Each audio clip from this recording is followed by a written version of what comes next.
જય માતાજી મિત્રો, આજના નવા બ્લોગમાં તમારું સ્વાગત છે. અમે આવી ગયા છીએ અત્યારે ખેતરમાં. તો મશીન લગાવવા આવ્યા છીએ સોમભાઈ બે જણા. તો જોઈ લો, બોલો સોમભાઈ. ભાઈ આજે શિયાળાની રાત છે, જમીને આવી રહ્યા છીએ અમે, અને આજે રમેશભાઈના સાથે ખેતરની મુલાકાત લેવા આવ્યા છીએ.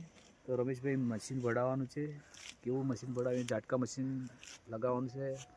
તો અત્યારે જોવા આવ્યા છીએ. આજે અમે થોડું જાણવા આવ્યા છીએ કે આ બધું કઈ રીતે બચાવ કરે છે એમના પાકનો. તો આજે અમે નિરીક્ષણ કરી લઈએ. ચાલો મિત્રો, તો જોઈએ રમેશભાઈનું આજનું વિડીયોમાં.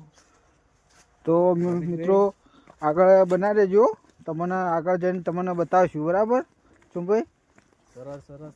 આજે અમે ખરેખર આજે અમે તો ધંધા બીજા કરીએ છીએ, અને ધંધોમાં અમને કોઈ આવો ટાઈમ મળતો નથી. અને આજે તમે અમને લઈને આવ્યા છો તે આજે અમે જોઈ લઈએ કે તમે આજે ખેતરની અંદર કેવું મશીન કઢાવો છો. ભૂંડ રોજડો તમારો ગજવાડ કરી જાય છે, અને આજે તમે જે ભરાવો છો તે અમે આજ જોઈએ. અને આજે શિયાળાની ઠંડી છે, આ ઠંડી પણ પડે, ઠંડો દિવસ છે. હા, રાતનો નજારો છે, બહુ મજા આવે એવું મોસમ છે. હા, ખેતરની એરંડા, પાક, ઘઉં બધું વાયેલું છે. સરસ સરસ વાવ્યું છે. તો મિત્રો આગળ જઈને તમને મળીએ. બરાબર? કેમ કે વજન છે મશીનનો, એટલે આગળ જઈને મળીએ. બરાબર? તો કન્ટિન્યુ બ્લોકમાં રહેજો.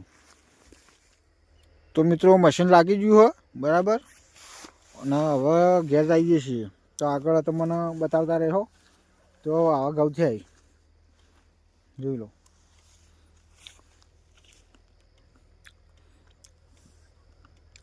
હવે પાણી પીવા આવી ગયું પહેલું, એટલે ફુવારા ચાલુ કરવાના છે 2 દિવસમાં. બરાબર? તો હવે સોમભાઈ 2 જણા જઈએ ઘેરે. બરાબર? તો બ્લોગમાં કન્ટિન્યુ બનાવી લેજો. આગળ પાછળ બીજા ઘઉં બતાવીએ તમારે. તો હાલ હવે ઘેર હેડે છીએ. હા, અમે ખરેખર અમે કે જોવા જેવું છે. હા, કે અમે ખેતરમાં તમારી જોડે અંગાથી આવ્યા. હા, બરાબર. તે અમે થોડું જાણવા મળ્યું કે લોકોને આ જે નુકસાન આલી છે, હા, એ અમે નુકસાન થોડું જોયું. હા, આ ઝાટકા લગાવવાનું મશીનનું કારણ એક જ કે જો તમારે આ નુકસાન કરી ગયું, આ ભૂંડ આવ્યા તો રાત્રે, હા, એ તમારે નુકસાન ખાસું બધું અડી ગયું. બરાબર? ખાસા ઘઉં બગાડ્યું છે. હા, તો તમારે નુકસાન માટે તમારે મશીન ગોઠવવા રોજ આવવું પડે એમ ને? હા, દરરોજ આવવું પડે ને. તો તમારે આ પાક જ્યાં સુધી મોટો થાય ત્યાં સુધી તમારે લગાવવા આવવું છે. હા, ના હવે ઉમી આવી જાય ને, હા, એટલે પછી ઓને બંધ થઈ જાય. પછી તો ભૂંડ કોઈ બગાડ નહીં કરી, હા, એટલે પછી ગાડી નાખશું. બરાબર. બરાબર કે? ચાલો. એટલે હાલ તો લગાવવું પડશે, લગભગ 15 દાડા જેવું તો લગાવવું પડશે, 15-20 દાડા. એટલા દિવસ ખરું? હા, એટલા દિવસ. આ ઘઉં પાવાના કેટલા દિવસે આવશે? આ 2-3 દાડામાં પાવા આવી જાય. એટલે 25, 20, 22, 23 દાડા? હા, 22-23 દાડા થઈ જાય. હા, લગભગ 18 દાડા જેવું થઈ ગયું, 18-19 દાડા થઈ જાય. થઈ ગયા.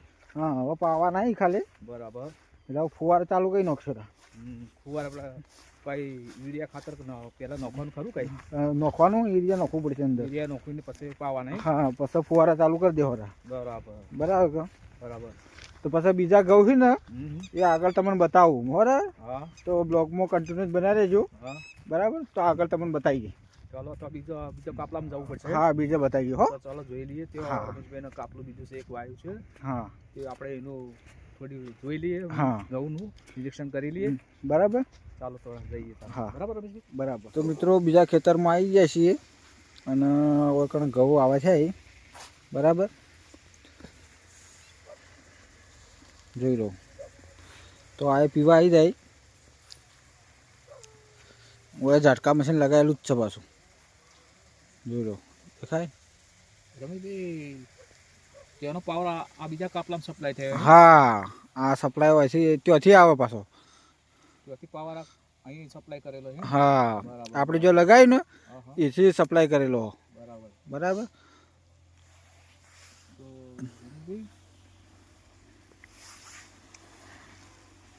તો પેલા ગેટથી આ ગેટથી અંદર આવવું જ પડે એમ? હા, એ કે પેલા ગેટ નહીં થી હોય કણ ડાયરેક્ટ હવે હોય કણ ચાલુ કર્યું એટલે વાત પટી જઈ હવે. બાજુમાં ફુવારા ચાલુ. હા બાજુમાં આ બે એક જ દિવસ પીવા આવશે કે અલગ અલગ? ના આ અલગ અલગ આવશે. એવું એમ? હા આ બે અલગ અલગ આવી જાય પીવા. એટલે પેલા કાપલાનું પહેલું વાવેતર થયું તો આ કાપલાનું વાવેતર પહેલું? ના પહેલાં હર્યું કરેલું હોય અને પછી હર્યું કરેલું હોય. બરાબર એ પહેલાં મજા આવી હો રમેશભાઈ. ના એટલે અંગાતે આયા ને આનું ખુલ્લું વાતાવરણ. હા એટલે આ શિયાળાની રાત. હા બહુ સરસ મજા આવી ગઈ. મજા આવી. તમારે સંગાત આવીને જોવું. તો ઘઉં કેવા છે? ઘઉં સારા છે રમેશભાઈ. હમ. થોડું તમારા ભૂંડોને થોડું નુકસાન કાઢ્યું. પણ એ કઈ કુદરતના માથે છોડી દેવાનું, જે હાલે એમ કુદરતી લઈ લેવાનું. બરાબર. પણ કશું વધો નહીં રમેશભાઈ. હવે તમે સેફટી કરી દીધી મશીનની, ઝાટકા મશીનની. તમે અમે જોયું તમે કઈ રીતે ગોઠવણી કરો છો ઝાટકા મશીનની, એ પણ થોડું જોયું. તમારે અંગાતે આયા, થોડું વાતાવરણ જોયું. બહુ સરસ મજા આવે. શિયાળા રાત તો ભાઈ શિયાળાની રાત છે. મજા આવે એવું હોય ને? બહુ મજા આવી તમારે આપણે અંગાતે આવીને. અમે દિલ્હી આવીએ તાણ. શું વાત છે? હા તમે દિલ્હી જ આવીએ. રમેશભાઈ અવારનવાર અમે આવશું હા જોડે. તો હું રમેશભાઈ અત્યારે 12 જિલ્લા હી. બરાબર બરાબર એટલે અત્યારે થોડા બાર ગામ જિલ્લા. રમેશભાઈ હાજરી આજે હું પૂરી કાઢી છે.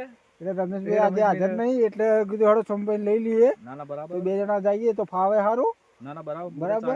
બધું સારું એ મજા આવે. હા મજા આવે. આજે પણ અમને થોડો આનંદ થયો કે રાતના લોકો કઈ રીતે શું કરતા હોય. હા. આ જાણવા મળી ગયું જાણવા મળે કે લોકો કઈ રીતે કષ્ટી કરતા હોય. રાતની શિયાળા ઠંડીની રાત છે ભાઈ. હા અને લોકો આવી શિયાળાની કડકડતી ઠંડીમાં લોકો જે મહેનત કરી રહ્યા હોય એમનું ફળ મળી રહે. પેલા તમે ઘણું એવા આવ્યું ને યાર. અમે પણ ખેતી કરી ચૂક્યા છો પણ પેલા આવી સુવિધાઓ નથી રમેશભાઈ. હા પહેલે આ ઝાટકા મશીન એવી કોઈ કશી સુવિધાઓ નથી. બસ હતો એ કે અવારનવાર રાતનું ગમે ત્યારે ઉઠીને જવું પડતું હા રખવાડું કરવા જવું પડતું. પણ આજે તો બહુ સરસ સેફટી આવી જઈ છે. બરાબર. બરાબર. અને આ ઝાટકા મશીન જે ગોઠવ્યું ને બહુ સરસ સુવિધા છે. હા મસ્ત છે હો. બરાબર છે. અને મજા આવી રહી હો તમારા અંગાતે આવીને. મજા આવી ગઈ ને? હવે જોરદાર મજા આવી. બરાબર. હા મજા આવી ભાઈ. તો મિત્રો આપણા આટલા બ્લોગ આજે આટલો પૂરો કરીએ છીએ. તો જય માતાજી. બરાબર.